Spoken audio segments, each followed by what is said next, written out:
Hi, and welcome back to U.S. History with me, Mr. Snyder, and today we are going to begin talking about the actual fighting during the war after the United States gets involved after December 1941. So basically we're starting in 1942 here.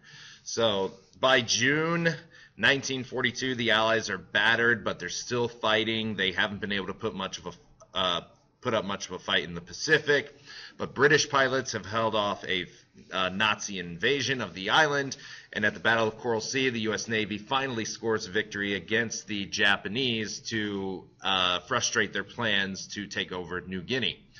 The U.S. or the Allies at this point start to see that this war is winnable, even though it will take a little while. So what are the strategies on each side? Well, the Axis, they're only allies in name. They only have the tripartite pact that is keeping them together. They don't have a common strategy. They only have common enemies. Each nation has different objectives. Japan wants to rule the Pacific. Italy wants to make a campaign or empire in the South and East Africa. That's why they invade Ethiopia. And Germany wants to maintain a perfect state and get rid of undesirable people, being Jews, homosexuals, Catholics, etc. So the Allied strategy, they have unified goals, but they're still not as cohesive as one would like. Roosevelt and Churchill do not trust Stalin because they think that Stalin wants to dominate all of Europe and that World War II is his vehicle to do so. Stalin believes that the West wants to destroy communism, but they do decide, and they all agree, that Germany poses the biggest threat to long-term peace. And so they decide to go with a Europe-first strategy.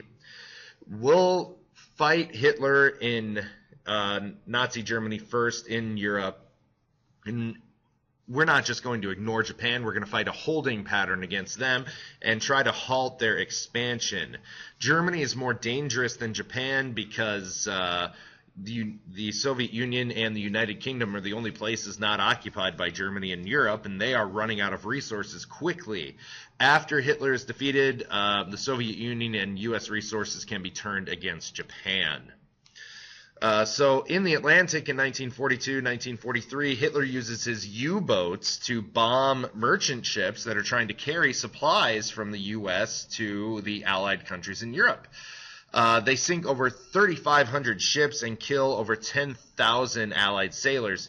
But by the time we get to mid-1943, the U.S. begins to win the war against the U-boats by bringing back the convoy system from World War I by surrounding the merchant ships with battleships, using newly invented radar to spot U-boats on the surface and stay away from there and destroy them.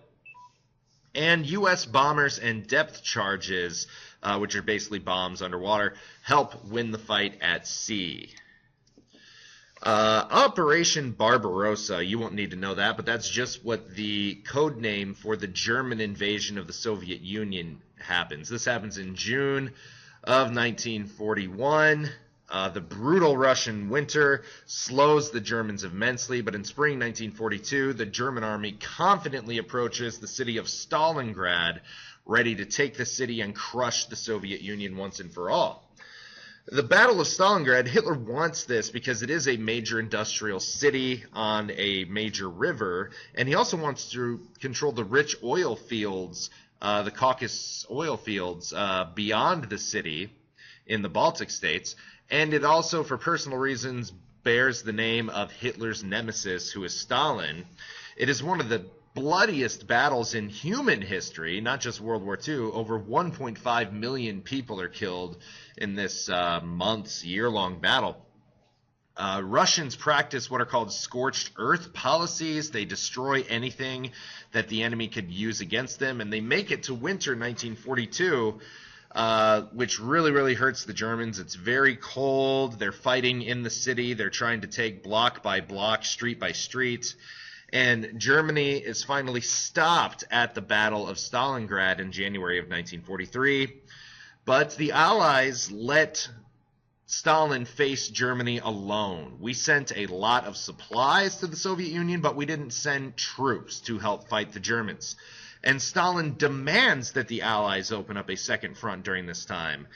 But going back to the Battle of Stalingrad, this battle is the turning point of World War II in Europe, and that's a key point that I want you to remember. If we look at a turning point in Europe, it's the Battle of Stalingrad, and we'll also have a turning point in the Pacific as well. So Stalin is demanding that the Allies open a second front because the Soviet Union is getting hammered on the Eastern Front. They want Germany to have to fight a two-front war in the West and the East. Roosevelt and Churchill maintain that they don't have enough resources yet to execute an invasion of mainland Europe, but they could get to North Africa and invade through Italy. So that's what they try to do. Britain and Germany have been fighting in the North Africa since 1940. Key battle there is the Battle of El Alamein, and Britain wins a crucial battle there to prevent Hitler from gaining control of the Suez Canal and the oil fields beyond that in the Middle East. So the invasion of North Africa is called Operation Torch, and in November of 1942, the Allied troops land in Morocco and Algeria in North Africa and move east toward key German holdings. Dwight Eisenhower commands the Allied forces, and the Germans are commanded by famous general Erwin Desert Fox Rommel, and Desert Fox is one of the coolest nicknames in all of history. The first major battle between Germany and American troops happens at the Battle of Kasserine Pass, where Rommel pushes U.S. forces back 50 miles, but the U.S. forces hold there finally and force Rommel to retreat. After this battle, we learned a lot of things from the Kasserine Pass. We need tough-minded generals to win this war in North Africa. The fighting in the desert is much different from fighting anywhere else. So Eisenhower puts General George S. Patton in charge of North Africa. And George Patton, his nickname is Old Blood and Guts, if that tells you anything about him. This quote from him, You usually will know where the front is by the sound of gunfire, and that's the direction you should proceed.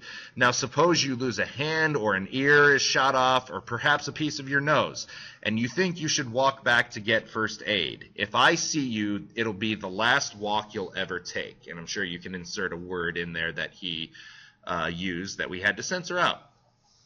And then if you want to know who Omar Bradley is, he works alongside Patton, and he's another general who serves Patton in this invasion of North Africa and later on Italy. In the invasion of Italy, the Allies decide that they will only accept unconditional surrender at this point, and that means they give up. The enemy needs to give up completely without any other concessions, like saying, I'll stop fighting if I get to stay in power. That's not acceptable. It needs to be without any concessions. So in July of 1943, Eisenhower's Allied forces finally invade Italy. They start by invading the island of Sicily and then moving north to the mainland. In September 3rd of 1943, the country of Italy finally surrenders to the Allies because they know that they are not going to win. They later, 5 weeks later, declare war on Germany. They switch sides, and that's why people confuse them for an Allied power at the end of the war, because we invaded them and had them become an Allied power. Mussolini is rescued by German forces and installed as the ruler of a puppet state in northern Italy by Hitler. So where the Allies weren't there yet, he was still in charge. And the Allies will spend the next year fighting up the terrain in Italy, which is very, very rough, very hilly, mountainous, and lots of rivers to cross. So a lot of natural barriers to get through. During this time, they also begin nonstop bombing of Germany. They could take off from England at night and drop bombs on German cities, just all over. Not really a targeted bombing, but just all over cities. That would be called saturation bombing. And American bombers would bomb during the day and take out key industrial and political centers in Nazi Germany, and that would be called strategic bombing. There's a strategy behind it. We want to take out this one thing. These bombers were shot down at first a lot of the time, and one group of people who were able to keep their fighters aloft was the Tuskegee Airmen, who they would take these bombers, these huge planes carrying the bombs, aren't very agile. They can't move very quickly. So these smaller planes would escort the bombers and protect them from being shot down. And the Tuskegee Airmen were all African American. In a time where African Americans were being segregated, they never lost a single bomber in over 1,500 missions that they flew. So that's quite an accomplishment.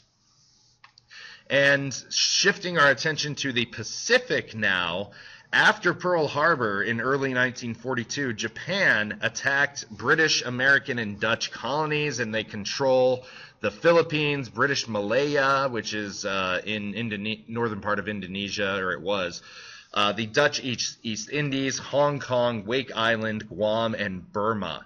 And the Battle of Coral Sea finally halts Japanese invasion of New Guinea and begins to put the Japanese on the defensive. But the Japanese have a new strategy. Admiral Yamamoto wants to destroy Americans' aircraft carriers. Those are the prized possessions of a navy, or the aircraft carriers.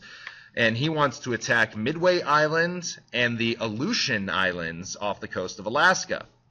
If we lose Midway, which is vital to the defense of Hawaii, it's just west of Hawaii, it would push U.S. forces back to California. And that would be much, much harder to push Japan back to their island if we had to go all the way to California.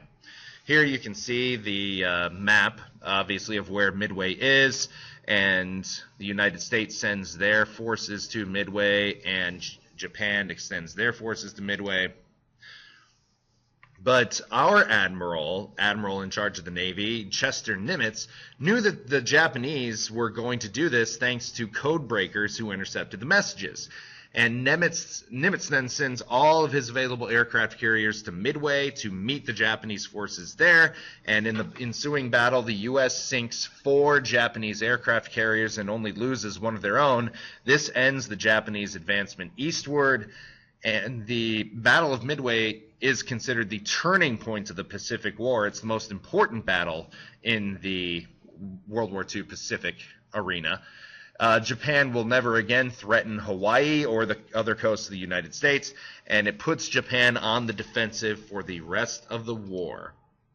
So after this, the first offensive move that the U.S. takes is they land on the island of Guadalcanal.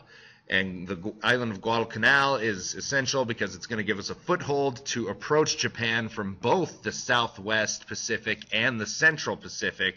The goal is to capture bases from which to attack and bomb Japan's main islands. And here you can see all the other battles we'll talk about later on. Guadalcanal down here in the south. You can see Midway up here, so we want to approach from the Central Pacific and the Southern Pacific here. And that is all I have for you today. Make sure you fill out those learning targets and bring any questions you have back to class, and I will see you later. Bye-bye.